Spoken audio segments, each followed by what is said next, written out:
My husband's estate, valued at $80 million along with this house, will be inherited by me as we have no children. My sister-in-law's demeanor is always a challenge to contend with. My name is Emma, a 45-year-old who works part-time.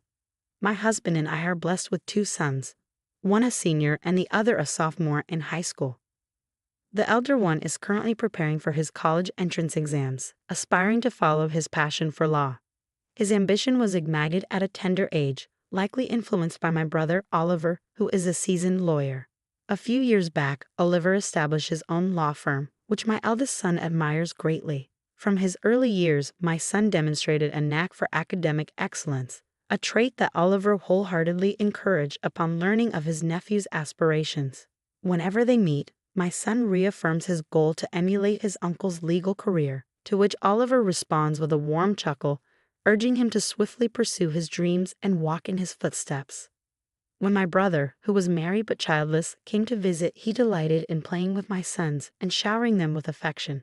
His wife, a woman a decade his junior, kept her distance from our family, rarely gracing our home with her presence. As a result, our interactions with her were few and far between. My brother and I endured the loss of our parents at a young age, leading him to step into a parental role when I was on the brink of marriage. Soon after my wedding, he followed suit and tied the knot himself. My husband and I felt reassured when we learned of my brother's intention to marry a younger woman.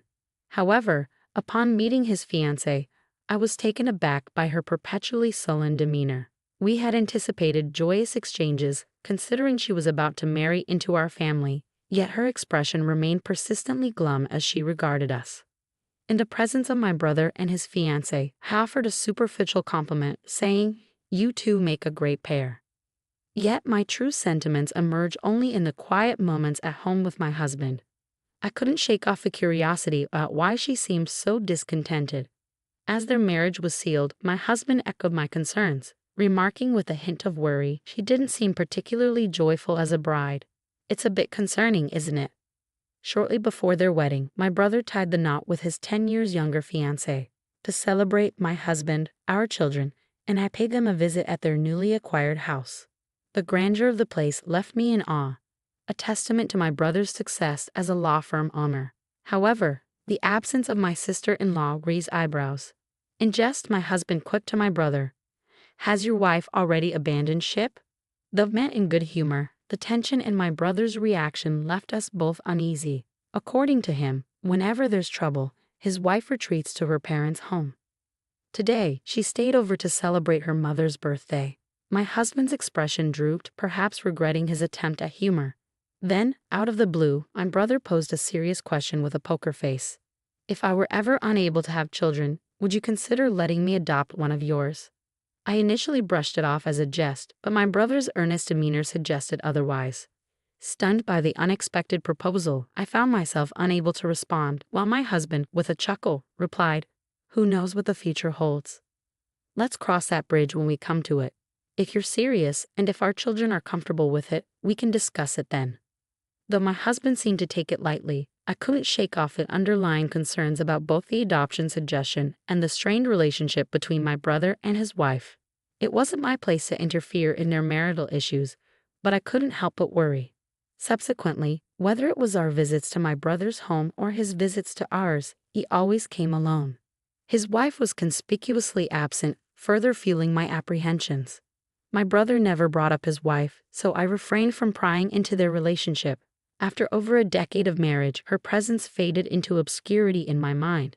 This year, as my eldest son's acceptance into his dream law school was celebrated at our house, my brother broached the topic of adoption once again. "Just as I mentioned before, would you consider allowing me to adopt one of your children?" he inquired. Their inability to conceive led him to revisit the idea. The last time we discussed it, they were newlyweds, so there was no urgency. Yet this time, my brother's tone conveyed seriousness. Despite the weight of the proposal, my husband's response was swift and nonchalant. "Would you prefer our eldest son, considering his ambition to become a lawyer?" he quipped. While my husband's manner seemed casual, I remained cautious, mindful of the profound impact such a decision would have on our sons' lives. Even though my brother, their uncle, would be adopting them, I couldn't shake the worry about my sister-in-law's potential treatment of my sons. who wouldn't be her own flesh and blood. Seeking reassurance, I cautiously asked my brother, "Is your wife on board with the adoption?" His response, accompanied by a wry smile, was somewhat comforting. "Don't fret over her. We've discussed it already," he assured me. While I felt relieved knowing they had addressed the matter, I couldn't reach a decision immediately. Instead, I resolved to involve my sons in the discussion and let them weigh in, considering they were already in high school and capable of making their own choices. We left the matter unresolved that day, but a few days later, I received an urgent call from my brother's lawyer's office. They informed me that he had collapsed and was rushed to the hospital. Frantically, I made my way there, only to find the law firm's staff anxiously awaiting news. It appeared my brother had suffered a stroke at work and was now unconscious. Once I arrived, the law firm staff departed, leaving me to confront the worrying situation alone. The law firm staff also mentioned they couldn't reach my sister-in-law. I tried calling the landline, but received no answer, and I didn't have her cell phone number. Eventually, my husband and younger son arrived, but still there was no luck reaching her. It was my younger son who stumbled upon a smartphone amidst my brother's belongings. With some effort, we managed to unlock it and began searching for her contact details. When she finally picked up the call from that phone, her response was laced with anger. "I warned you not to call again. I'll take legal action," she snapped. Attempting to convey urgency amidst her tirade, I interjected, "It's Emma, Oliver's sister. My brother has collapsed and is in the hospital." Her tone softened upon realizing it was me on the line. "Oh, I'm terribly sorry. I mistook you for Oliver. You said he collapsed?" she inquired. After updating her on my brother's condition and the hospital he was admitted to, her response took a surprisingly casual turn. "I'm unable to come to the hospital right now due to prior commitments. Please keep me informed," she requested before abruptly ending the call. I couldn't help but wonder if my sister-in-law had more pressing matters to attend to, especially considering her husband's illness. With the realization that she wouldn't be of any assistance, we resolved to care for my brother ourselves. Since my eldest son had completed his university entrance exams and was spending most of his time at home, he took on the responsibility of visiting my brother daily on my behalf. Despite our efforts, my brother remained unconscious and in critical condition. However, my sister-in-law never reached out or made an appearance at the hospital. Nearly a week after my brother was admitted, I made another attempt to contact her. This time she answered the phone promptly, her tone oddly cheerful. "What's the matter? Is he dead?" she exclaimed, lacking any semblance of empathy. Struggling to contain my anger, I responded calmly, "He's still alive. Why haven't you visited him at the hospital?" Her response, dripping with indifference, only fueled my frustration. "I'm neither a doctor nor a miracle worker." "There's nothing I can do for his recovery," she retorted dismissively. Her callous demeanor pushed me over the edge and I hung up the phone, unable to suppress my growing rage.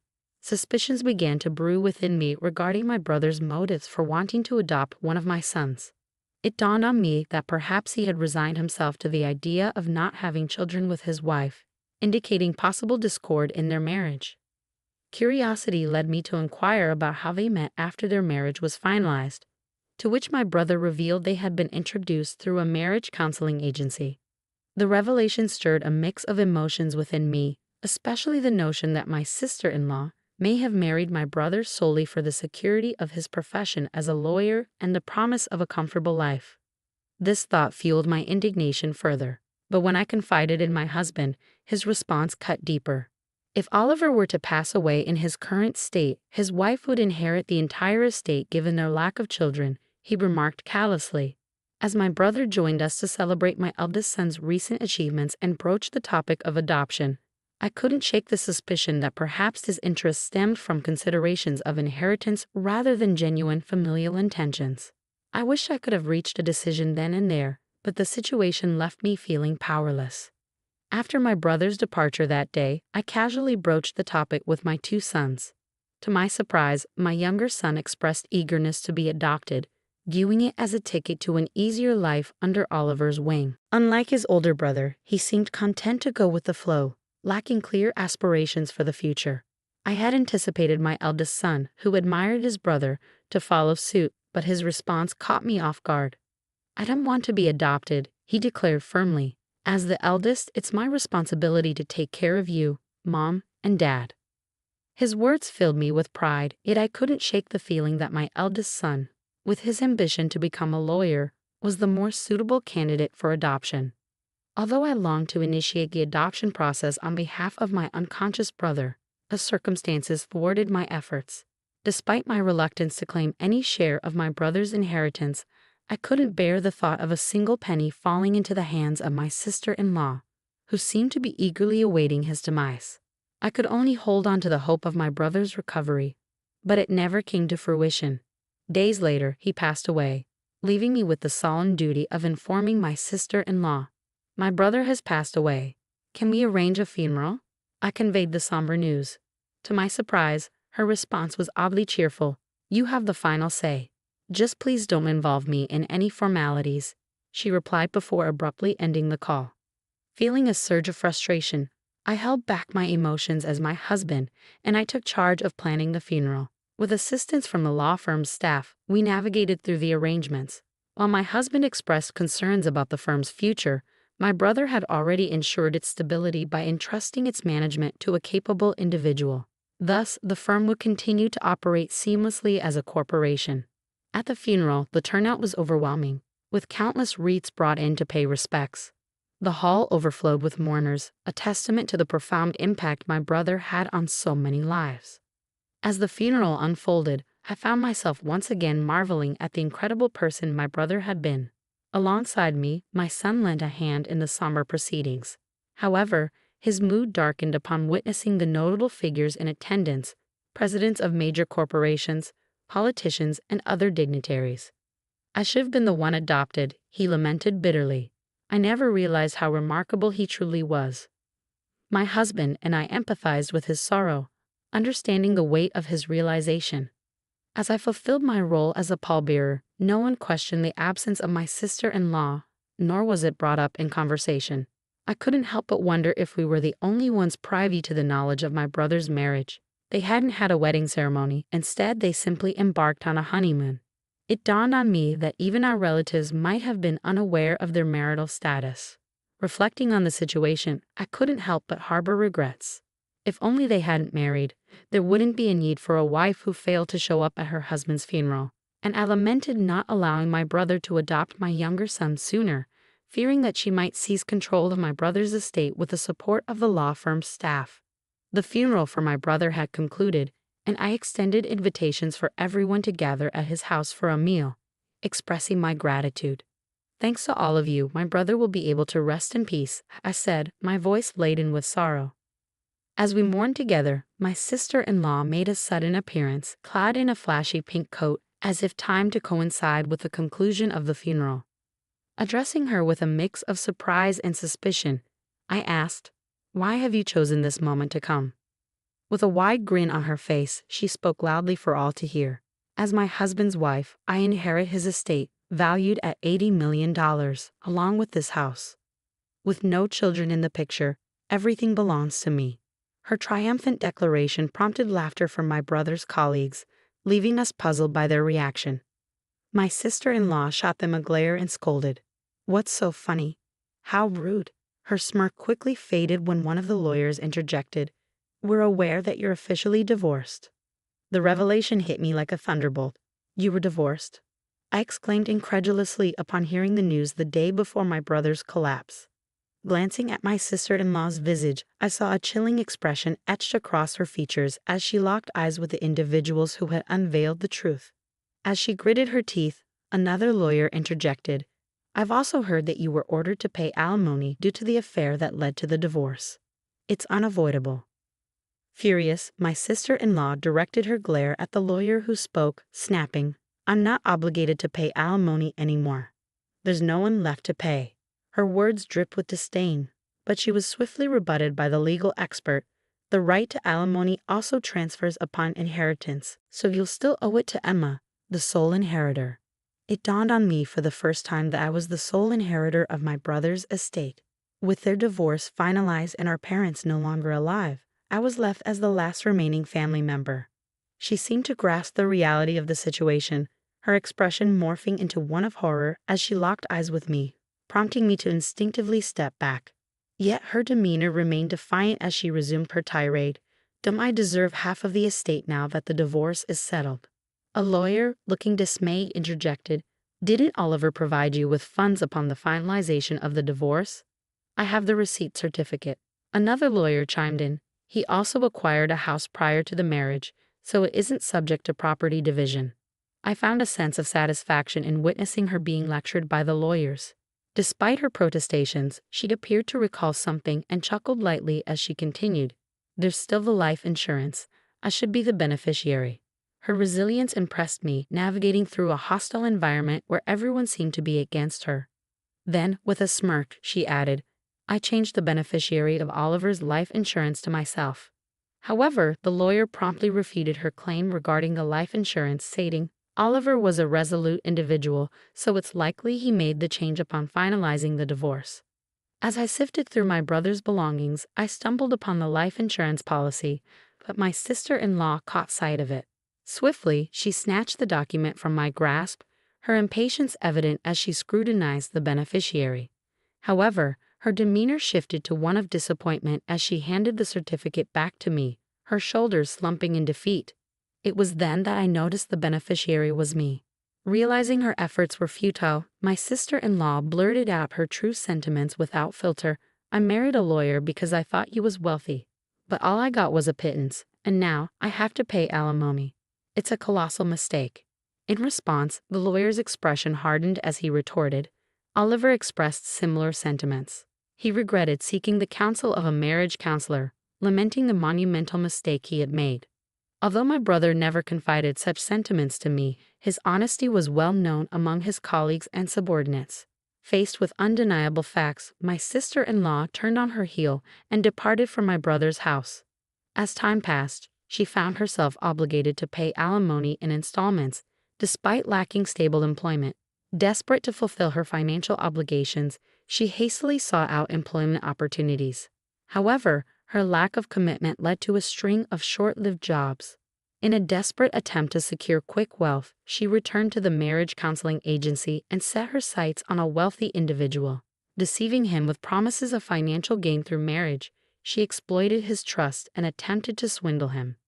Yet, her scheme unraveled swiftly when the man saw through her deceit and reported her to the authorities. Subsequently, she was arrested for marriage fraud, facing the consequences of her actions. According to a lawyer from my brother's law firm who disclosed the truth, no alimony was ever paid to me. When I consulted the lawyer regarding the situation, I was informed of the recent developments. It was in May when the lawyer relayed the news that my sister-in-law had been apprehended. With her arrest, the likelihood of receiving alimony payments seemed slim in the foreseeable future. However, alimony wasn't my foremost concern. What I truly desired was to witness her facing the consequences of her actions and enduring a fate befitting her deeds. I firmly believe my brother would concur, which is why I wish for thorough police investigation into her other transgressions. I hope she's charged as a felon and brought to justice in court. Meanwhile, my family relocated to a house left behind by my brother, unexpectedly inheriting his property. My husband and sons were overjoyed at the prospect of moving into a spacious house, a stark contrast to our previous cramped apartment. Amidst the excitement, my eldest son, fueled by newfound determination, immersed himself in his law studies. Observing the interactions between his brother's colleagues and subordinates, he felt a strong yearning to pursue a career in law. Though never formally adopted by my brother, I hold on to the hope that he will carry forth my brother's legacy and excel as a lawyer, just as he aspired to be. However, my younger son harbored a sense of disappointment upon learning that I had inherited my brother's entire estate. I wish I had been adopted by uncle so I could have inherited everything, he confessed candidly. Despite his words carrying a hint of jest, his smile betrayed a hint of genuine longing.